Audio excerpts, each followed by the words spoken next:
Hello.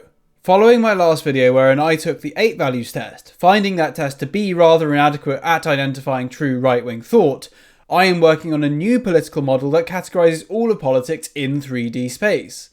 In making that model, I faced the question of how nationalist or globalist is the left wing in practical reality. The conclusion I reached is that in practice, radical left-wing socialist regimes have acted far more nationalistically than pretty much any modern liberal democratic regime. So why is this, when leftist theory seems so clearly internationalist? Allow me to explore.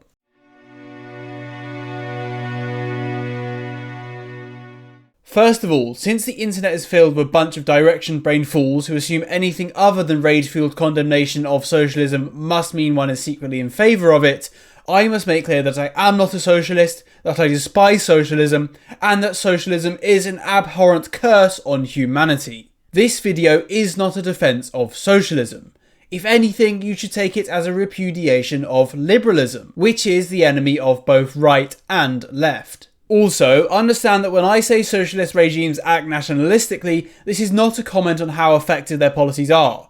I, of course, still think that socialist policies are by and large awful, and that socialist theory offers very little in the way of workable solutions, but that they do at least try to act in the national interest, particularly in the interest of the nation's working class. Anyway, I hope this disclaimer is enough to keep the close-minded midwits at bay. However, there is of course another elephant in the room here, one that invokes memories of a certain mid-20th century radical German ideology, National Socialism. I say German, the actual fact is that National Socialism is arguably the invention of French philosopher Georges Sorel, who took Marx's International Socialism and made a French flavour of National Socialism, for the French nation. In any case, what I wish to make clear now is that when I talk about socialist regimes acting nationalistically, I am not trying to call them National Socialists per se. In reality though, I do not think that there is much difference between the two. National Socialists may wear the skin of traditionalism, but are not truly traditionalists. For example, whilst the traditional model of governance is aristocracy/monarchy, and the typical socialist government claims to be a dictatorship of the proletariat, that is, whenever they aren't pretending to be democratic, the National Socialists were also dictators, not aristocrats, with the top ranks being filled by people from the proletariat. Again, not the bourgeoisie or the old aristocracy. Indeed, when the old Kaiser asked to be reinstated as monarch, he was denied. Any true traditionalist right-winger would have reinstated him before he even had to ask. Then there are the many other similarities, some superficial, some substantive. People under National Socialist rule were practically forced into workers' unions. State-run unions, mind, but unions nonetheless. And where the communist regimes had a system where the state owned all property as the nominal representation of the people, the National Socialist state too, at the de facto level, controlled all property. The National Socialists were more pragmatic in that they allowed people to have private property and start private corporations, but this was only allowed provided that it was done in the state interest. If it came down to it and these things were deemed not to be in the state interest, the state would seize them. In a practical sense, therefore, this is not too dissimilar to how the socialists and communists did things. Indeed, it's very similar to how China does things now. So, whilst the National Socialists put the state first as the embodiment of the will of the nation, the communists put the state first as the embodiment of the proletariat. It's a very similar thing, just framed differently. With that said, there are enough differences between National Socialism and communism to not call them the same, and I am not here trying to call them the same. Arguably the difference is no larger than that between neoconservatism and neoliberalism, but it is still a difference. In any case, there are many other videos by many other creators here talking about how National Socialism is still socialist. But moving past this point and back to the title of the video, are socialists secretly nationalists? Well, before I answer that question, I would first like to talk about a third ideology, the hegemonic ideology of the West, one that is undeniably globalist, liberalism.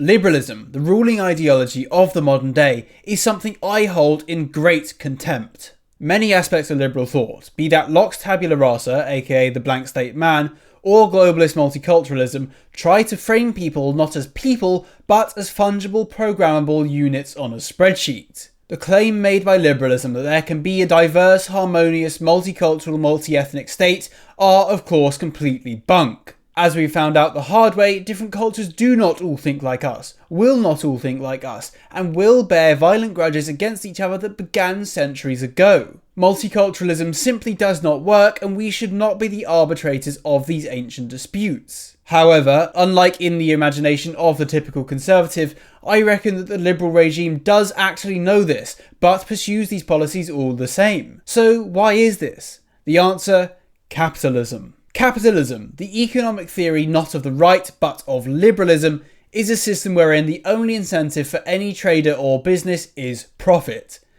Profit is the top line interest of capitalism, to which all things are secondary. But okay, this is well understood, yet capitalism has for most of its existence seen a rise in wages, an improvement in working conditions, and a reduction in working hours all the same. So why is that? Well, simply put, labour has power. Much as the labourer relies on employment for money to sustain his life and the lives of those he cares for, employers rely on labour to do the work necessary to make them money in the first place. Naturally, each party is acting in their own self-interest. The labourer for more pay and an easier, more comfortable job, and the capitalist for more profit, in a constant battle against each other. This endless negotiation is fundamental to the fair operation of the labour market. Labourers who believe they could sell their labour for a higher price or demand better conditions can market themselves to other employers who may be willing to meet their demands. Or they can negotiate a raise with their current employer, who benefits from not having to recruit and train someone else. Alternatively, if the employer thinks they can find someone else willing to do the same job for less pay, they can fire their current employee and hire the new, cheaper worker. This is the natural operation of capitalism that has worked well for centuries. As labour became more productive, the value of labour increased, empowering labourers to negotiate increased pay, shorter hours, and better conditions. People were simply no longer willing to do the job for less, and the power was with them to demand more. But this is where immigration comes into it. Whilst the native worker demands a fair wage to support him and his family, a typical immigrant comes from a land where the cost of living is lower, standards are poor, and there is general poverty all around. Even if the immigrant has a family back home, they will be cheaper to support through remittance as they have a lower cost of living. So too might immigrants find alternative arrangements to cheat the system, such as living in illegal sublets wherein several people might stay in the same room, as has been well documented. In any case, these immigrants are far more willing to do the same job for far less pay, and the profit-oriented capitalists are more than willing to take them up. Now, with this vastly expanded pool of labour into markets where wages are often less than 10% of the price they are in the West, the capitalists have been able to shift the equilibrium of power overwhelmingly in their favour, destroying the power of the native working man. Then, to keep the peasants from revolting, they are sold a lie about enlightened globalist multiculturalism. People are told that immigration boosts the prosperity of the nation, and that any opposition to mass immigration makes you an evil far-right bigot. Nazi! But their claims are not true. Multiculturalism does not work. Immigration does not improve prosperity, as a simple look at GDP per capita would show. And no, resisting mass immigration does not make you bigoted or far right. In the final analysis, liberal globalism and mass immigration are naught but efforts to increase the profits of the merchant class at the expense of the native working class. Speaking of which, it's high time I took a look at what the left has to say about this.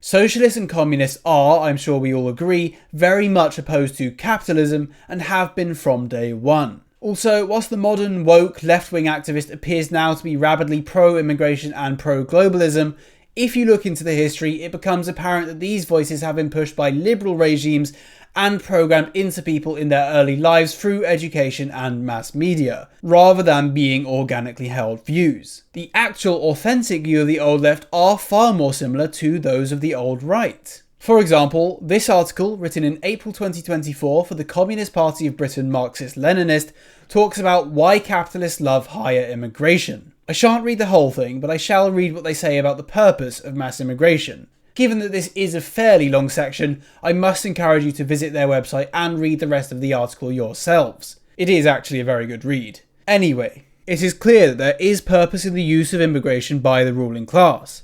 They are not acting in the interest of the migrant, nor is it an act of benevolence. They simply act out of self-interest.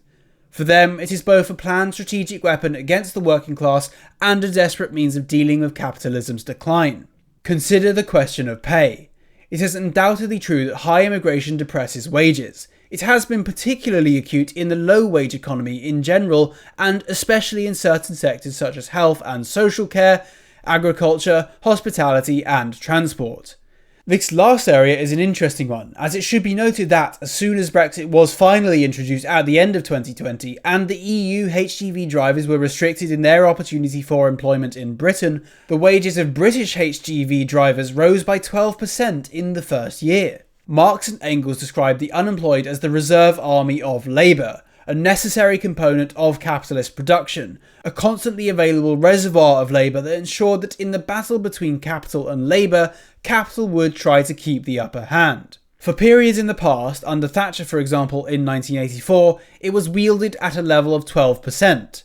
Currently, unemployment stands at about 4%, a great improvement you might think, but things have changed. Through the aid of mass immigration, so easily facilitated as part of globalisation, capital now views the whole world as its reserve army of labour. Since 2020, when EU workers no longer had free movement of labour into Britain, the issuing of work visas has exploded, from 80,000 to 340,000 a year, an increase of nearly 400% over the 3 years. The work visa application scheme lists occupations that need filling. On looking at the list, however, you may be astonished to find what is thought to be a critical occupation. When have you ever thought that this country is short of estate agents, or personal trainers, or disc jockeys, or scrap metal dealers, or amusement arcade owners? The list is so long and comprehensive that it would be difficult to find the few occupations that are not on it. This is, of course, deliberately so all-inclusive as to be no barrier at all to those seeking entry. It is also saying that British workers do not have the talent or skill to do these jobs. Why is British capitalism not just incapable of producing sufficient homegrown talent, but deliberately setting a course of de-skilling its own workers? One reason is that a well-educated, skilled and confident workforce is one to be feared. It would have expectations on pay, conditions and a decent future, expectations that capitalism would be reluctant to grant. What better way than to weaken such a position of power than by diluting it with more vulnerable employees? Work visas need to be sponsored by the employers. They have become the new form of indenture, tying the fate of the migrant worker to that of their employer. The lie of labour shortages results from British capitalism's unwillingness to invest in both the development of industries that would bring about an increase in productivity and in the training and education of its present workers to meet the demands of an advanced economy. Since 2010, the productivity of British workers has stagnated. Productivity per capita has barely changed as employers attempt to extract profit not through innovation and greater efficiency as would be expected in a classical model of capitalist production, but simply through the continuous input of cheap labour. So relatively cheap has labour become that it has opened up new areas of activity that would have been unthinkable in the past, particularly in the gig economy and service industries. At the same time, this depression of general wages driven by mass immigration means that essential jobs, such as care workers, are so poorly paid that they are increasingly only filled by migrants themselves. I don't know about you, dear viewer, but to me, in our modern mainstream political framing, this comes across as rather right-wing. Even their most recent tweets include many issues that are right-wing talking points, agreeing with the right entirely on them. Yet these people are, without a doubt, Marxist-Leninist communists. Indeed, Lenin, in his book Imperialism, the Higher Stage of Capitalism, talks about much the same phenomenon as it comes to mass immigration. The left opposes mass immigration on the grounds that it harms the native working class proletariat, and also that it exploits the non-native working class too. The right opposes mass immigration on the grounds that it harms the native populace and does untold damage to society and the culture.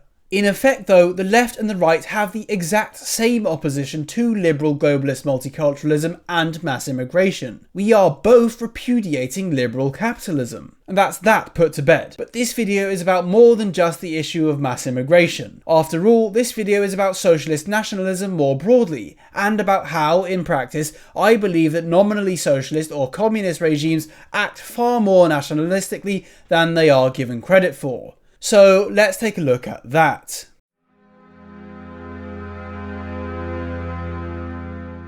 In theory, socialism and communism are international. They are concerned with empowering the international working class to rise against all the bourgeoisie to enact a global socialist/communist world order. The official doctrine of socialism has always been that it is an internationalist effort. However, theory is not the same as practice.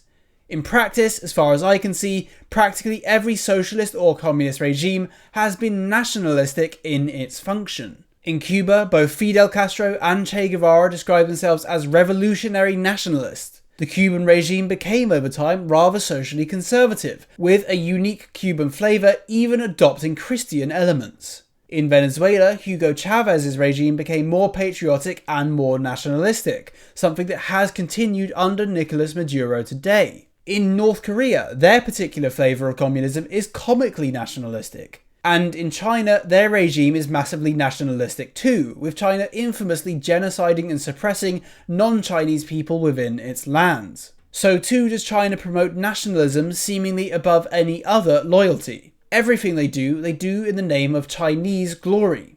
Albania was nationalist. Yugoslavia, though it was a multinational state, promoted a form of unified Yugoslav nationalism. Vietnam promoted nationalism, with nationalism arguably being a greater motivating factor for the Vietnamese than communism. Even Stalin, leading the USSR, the most renowned communist regime, promoted the idea of revolutionary patriotism.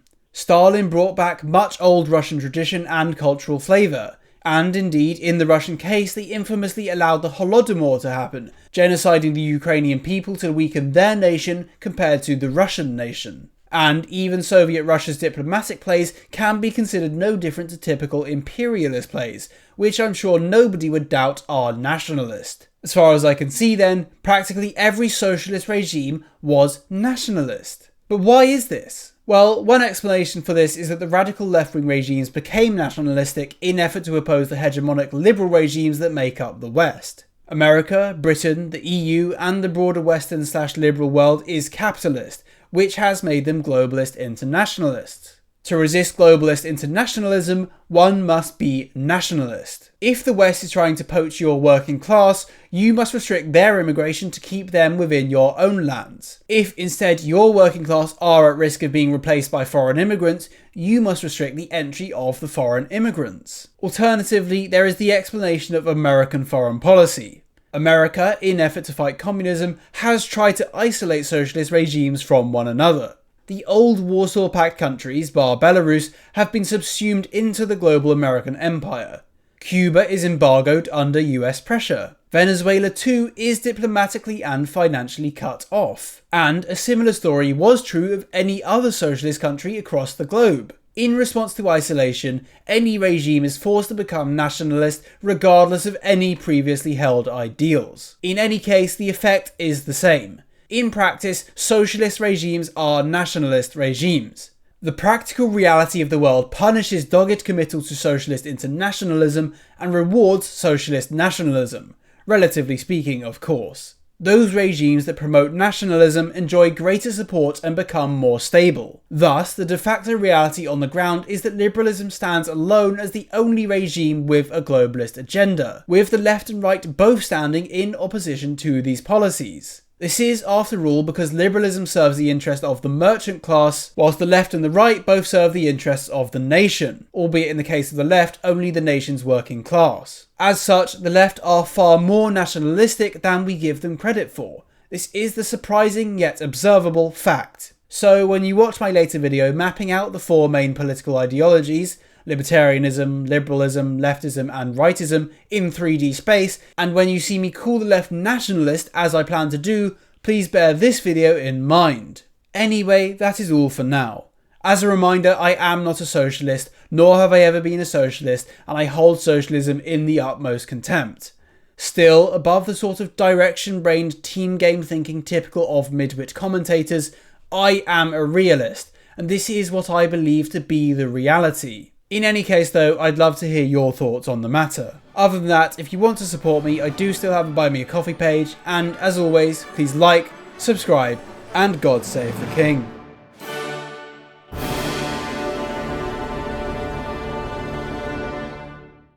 Nazi!